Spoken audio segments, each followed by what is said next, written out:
Ang pangungutang ay hindi masama at hindi maiiwasan lalong-lalo na sa mga kapwa ko OFW na maraming pinapaaral. Ang masama ay yung mga taong nanghihiram at hindi na marunong magbayad. Sila na yung may utang, sila pa yung nagagalit kapag niremind mo or siningil mo. Karamihan nasisira ang pagkatao o ang dignidad nila dahil lang sa maliit na halaga. Hindi nila pinapahalagahan yung dignidad nila, ang kahihiyan nila na maibibigay sa mga anak nila. Bago kayo mag-dive in sa pangungutang, siguraduhin nyo na kaya nyong bayaran. Hindi yung kayo pa yung gagawa ng istorya or kwento para lang mapagtakpan yung pagkakamali na ginagawa ninyo. Sisiraan nyo yung inutangan nyo, magagalit kayo, and then kayo na ang may utang, ang inutangan nyo pa yung naging masama. Yung naging mabuti sa inyo, kaaway nyo ngayon. Bakit? Dahil sa mali ninyong ginagawa. Hindi doon sa nagpapautang sa inyo. Ako, nagpapahiram ako para makatulong. Hindi para kumita.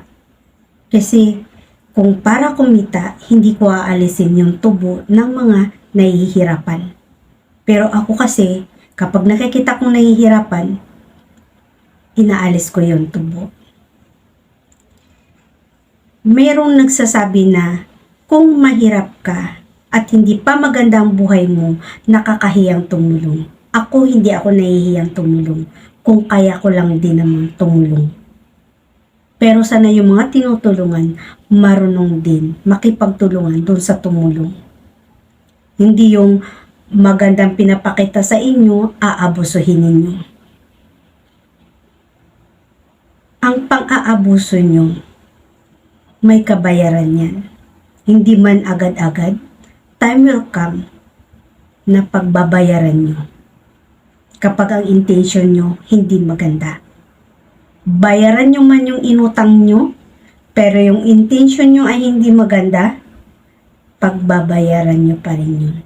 Kaya, bago kayo manloko ng kapwa nyo, mag-isip kayo ng million of times kasi hindi po maganda ang balik sa inyo. Lalong-lalo na kung may mga anak kayo, mahiya kayo sa mga anak ninyo. Kung di kayo mahiya dun sa niloko nyo, mahiya kayo sa mga anak nyo. Pinapakain nyo sila ng panluloko. May mga kaibigan ka, may mga kaibigan ng mga anak mo. Anong sasabihin nila kapag nanloko ka? Sana maisip nyo yan bago kayo gumawa ng hindi maganda. Ang panluloko napakadaling gawin. Pero kapag nasira yung pagkatao mo, wala na.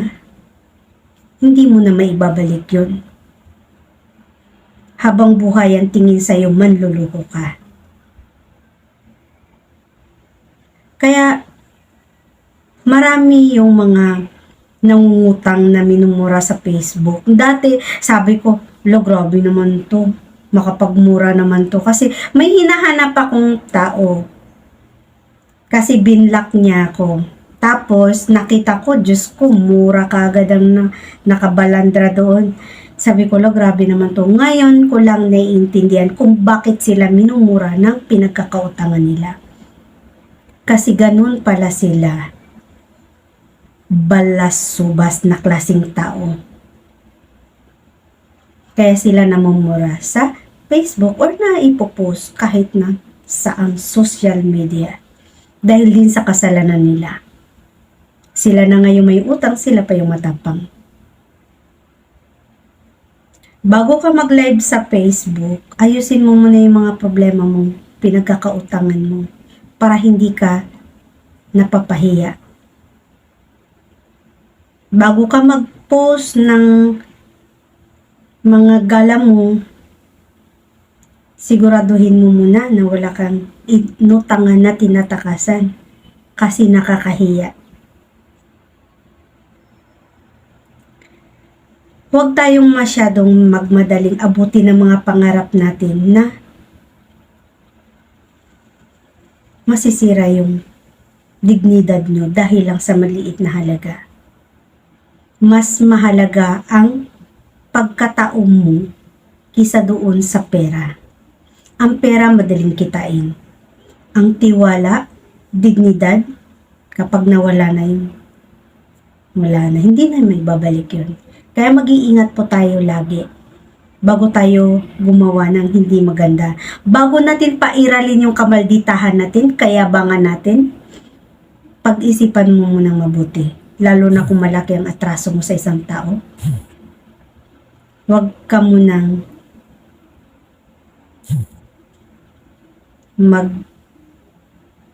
mag-astana.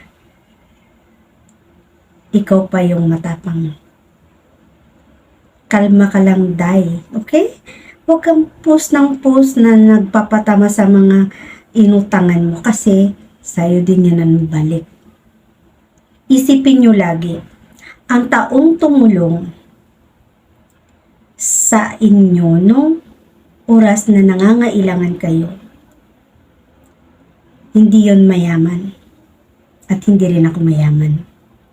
Naiintindihan kayo, naiintindihan ang kalagayan nyo kung gaano kahirap yung walang kang malapitan kung sa panahon ng kagipitan. Kaya kayo pinapautang. Kaya doon sa nagsasabi na nakakahiya tumulong kung ikaw ay hindi pa okay, hindi yun nakakahiya. Ako lumaki ako na hindi kami mayaman din, pero nakakatulong kami sa kapwa. Kaya siguro pinagpala yung tatay ko. Binigyan siya ni Lord ng pagkakataon na umangat sa buhay dahil sa pagtulong niya sa kapwa na walang kapalit.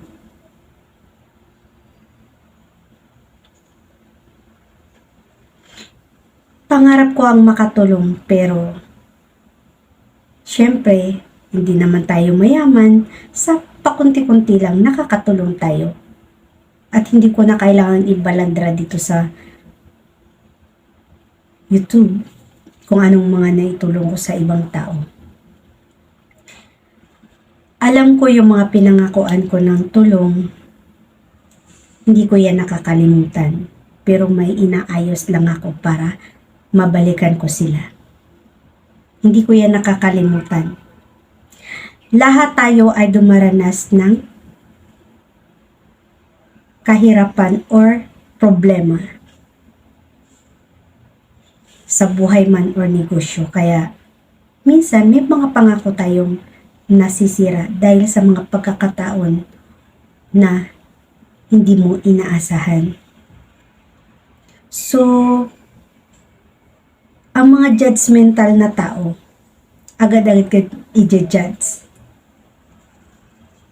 Pero okay lang, kung sa akin, okay lang.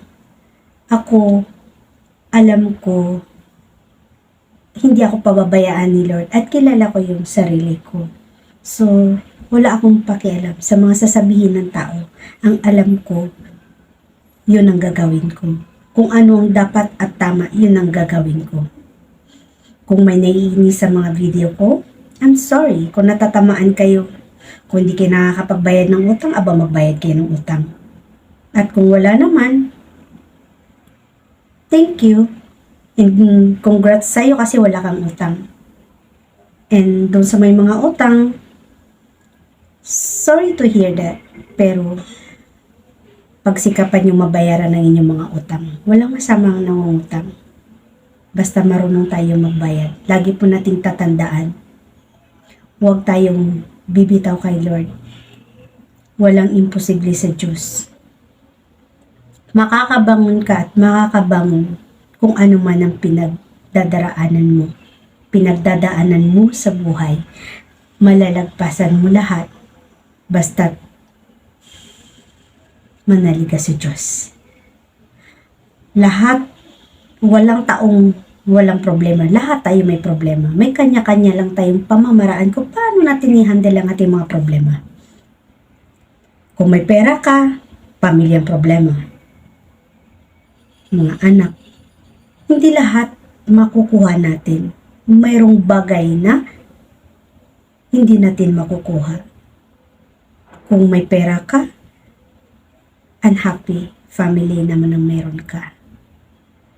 Kaya, lahat ng ginagawa mo kapag kasama mo si Lord sa mga plano mo, magiging magaan ang lahat. Kaya iwasan po natin ang manloko at dun sa mga may utang, please lang, hindi para sa akin, kundi para sa iyo at sa pamilya mo, para sa katahimikan mo. Ayusin mo yung problema mo, hindi yung magyayabang ka at magtatapang-tapangan. Okay? God bless everyone. Sana may napulot kayong aral. Ingat palagi.